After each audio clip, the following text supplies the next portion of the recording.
Going to use our augmented reality model in Steel course.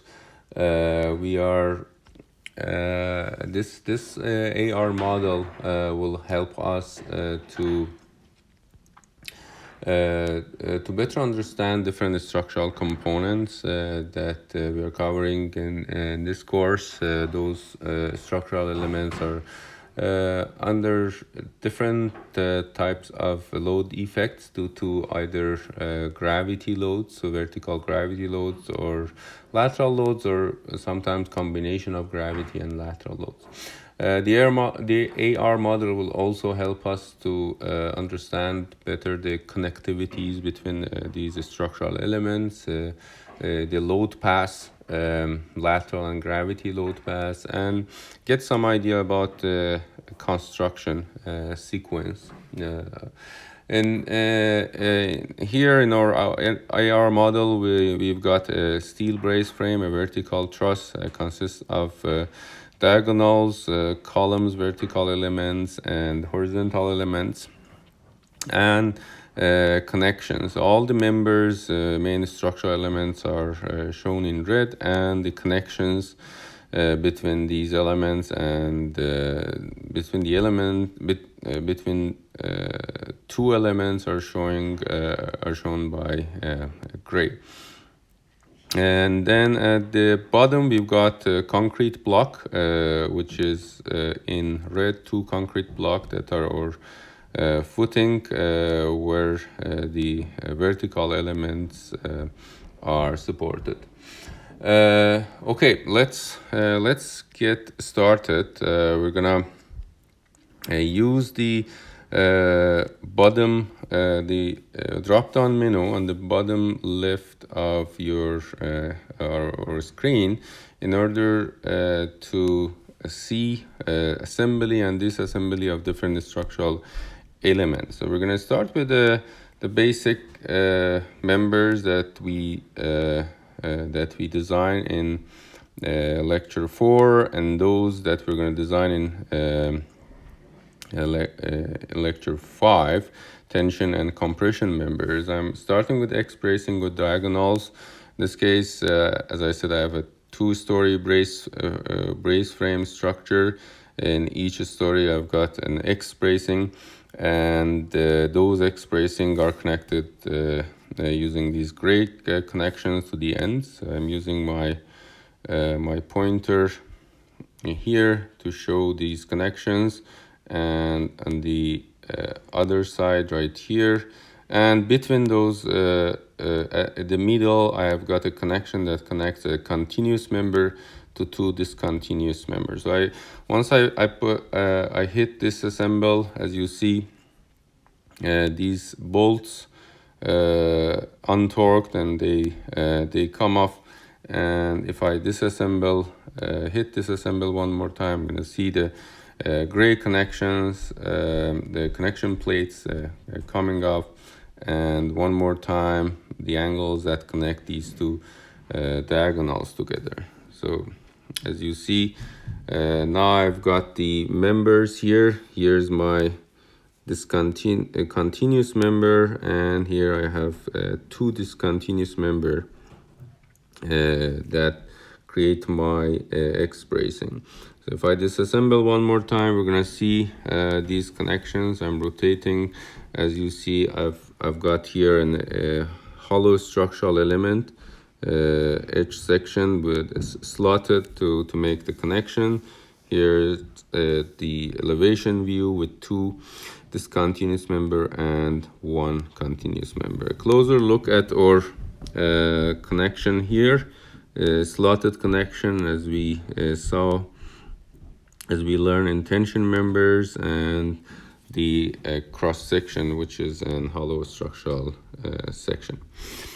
Okay, let's now reassemble. If I hit reassemble, everything is gonna come back to its original shape. I need to wait a few seconds in order to assemble, torque the bolts, and now when I see full assembly, I can work with other elements. Okay, now let's go to The second element, which is going to be our intermediate beam. This beam is oriented in weak axis with some connections to the columns and to the diagonals. I'm untorquing the side plates in this case.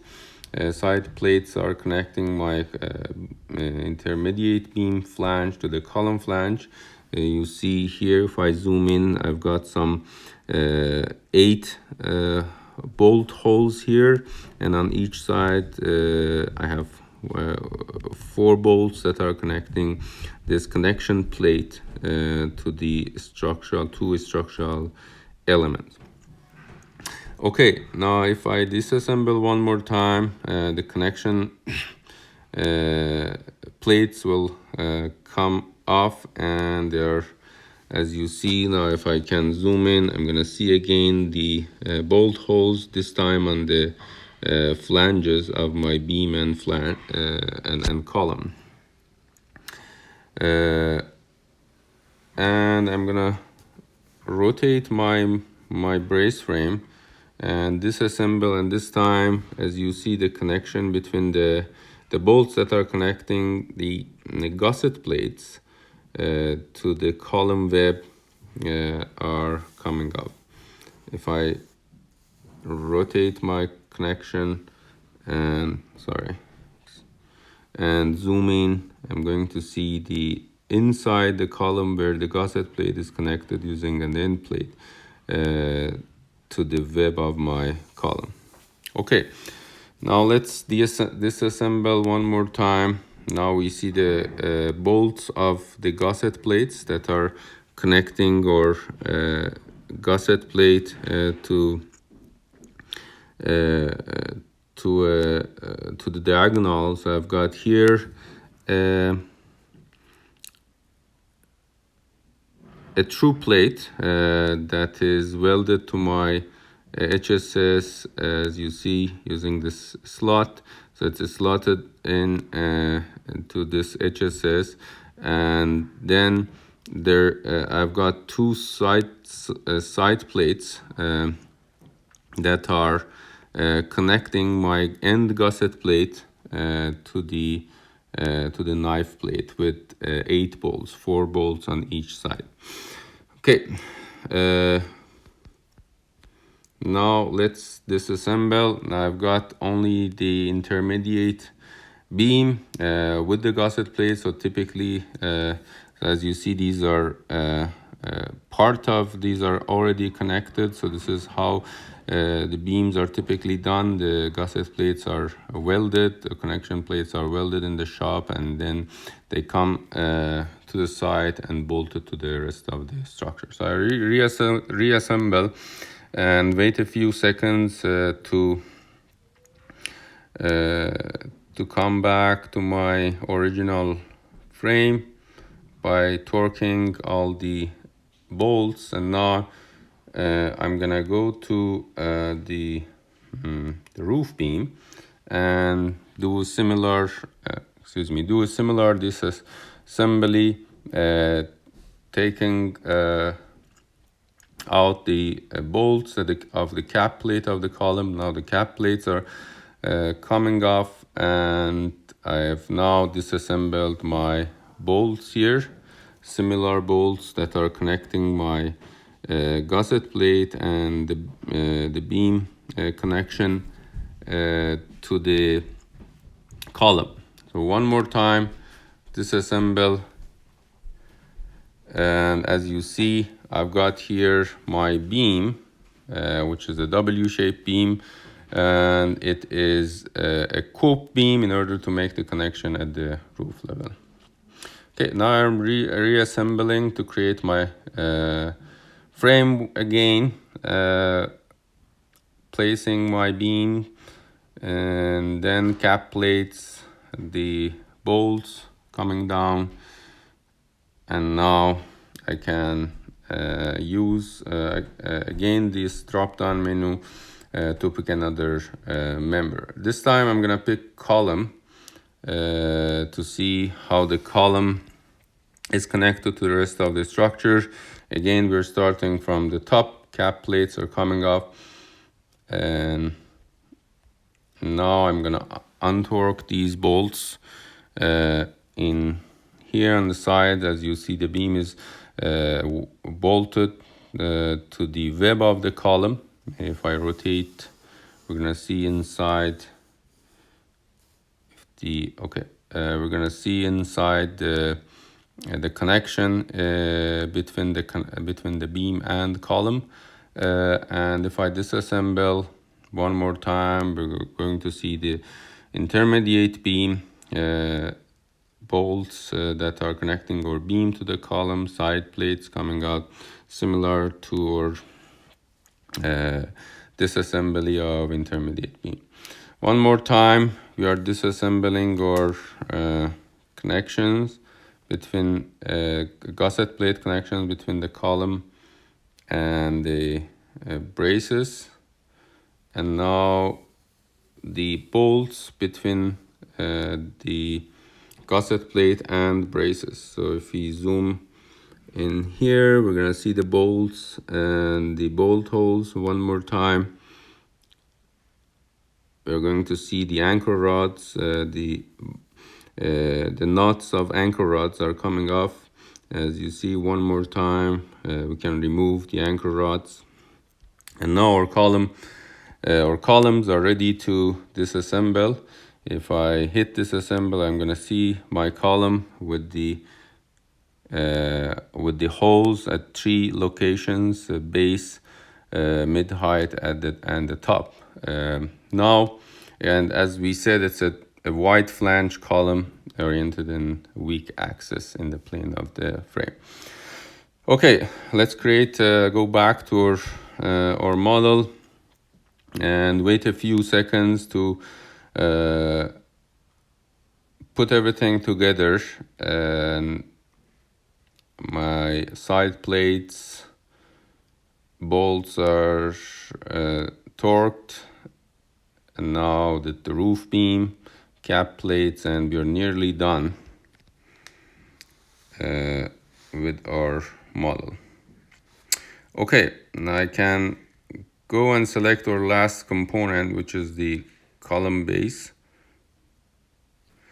Now we are going to disassemble the structure again to look at the column base, repeating the same steps, cap plates, and one more time the connection between the top beam, roof beam, and the column, the connection between the intermediate beam and column, and if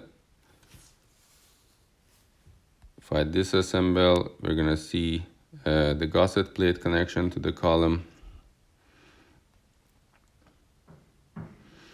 brace bolts, and now we've got the anchor rods here. As you see, the nuts are coming off, and now I've got the column with its base connection. So here's base plate with a base gusset plate. Gusset plate is welded to the base plate, and the base plate is the column is also welded to the base plate. And this is how the base connection is made, and typically it's welded in the shop with